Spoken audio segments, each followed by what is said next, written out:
The Washington Nationals and Philadelphia Phillies moments away, and what a night it was for Ross Detwiler already. What a season he's had. 5 starts in the books, 3 wins. That's a team-leading total. A crispy 1.59 ERA, 21 strikeouts already, and opponents well under 200 when they take on him on the diamond.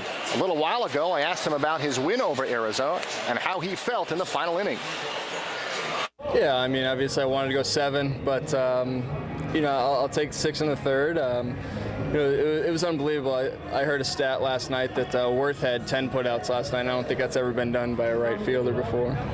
Tell me about that. All the flyouts last night. You know, get him to get under the ball is important for you. They were popping a lot of stuff up.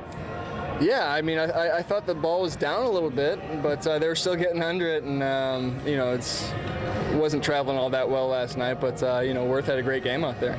You've always talked to me about the defense that you have behind you and how important it is. All the guys working hard. Unfortunately, had a couple of injuries, but guys like Lombo, Chad Tracy, Bryce Harper's new. A lot of guys coming in and still making plays for you behind you. Yeah, absolutely. People are stepping up left and right, and you know, there's a play last night Ian made in the first inning on Upton. A play in the hole he threw across his body and actually got a speedy runner out. That's you know, everything's just coming together for us right now, and you can tell with that kind of defense we can win a lot of games. Take me through your mindset during the game, Ross. You had a couple of walks, you know, whether you're getting squeezed or not, whatever, but you know, you get through those moments and not let it take over your game and give up a couple base hits. Yeah, that's the whole thing, is if you don't let it bother you, you got to move on to the next guy. You know, if I sat there and dwelled on a walk or maybe a pitch I didn't get that I thought I should have, or a close pitch, whatever, you sit there and dwell on that. That's all you think about. You don't attack the next guy. You're just kind of going through motions then. You talked to me in the offseason about how important this year was, how good you felt. You've been through a lot with the hip and things like that, and you wanted to hit the ground running in spring training. Do you feel like that's a reason why you're having such a nice start is off-season and the spring training? Yeah, absolutely. I tried to put as much emphasis on this season as possible. You know, whether it was the off-season workouts or you know, just my mindset going into the games, going into starting. You know, I wasn't really sure whether I was going to be starting or relieving, so I was kind of feeling my way through relieving a little bit in spring training. But you know, once I got an opportunity to start a little bit, I didn't want it to get past me.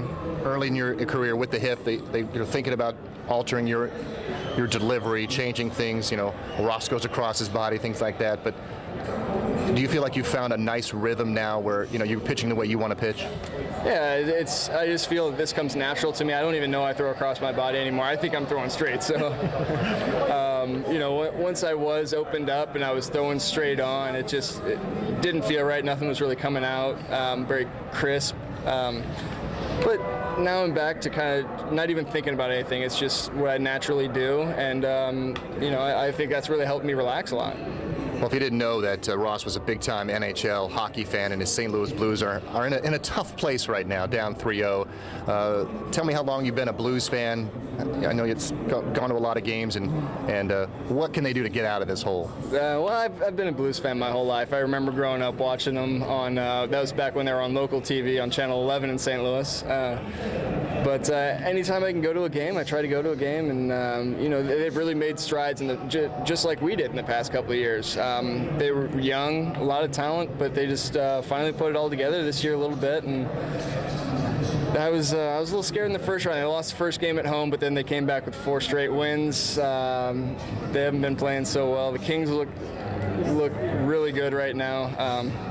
Hopefully they can get one win, get it rolling, go back to St. Louis. Now, if it doesn't work for the Blues, Capitals is your number 2 team, maybe? Yeah, I've met a few of those guys. You know, they're all good guys. I'd really like to see a Washington team win.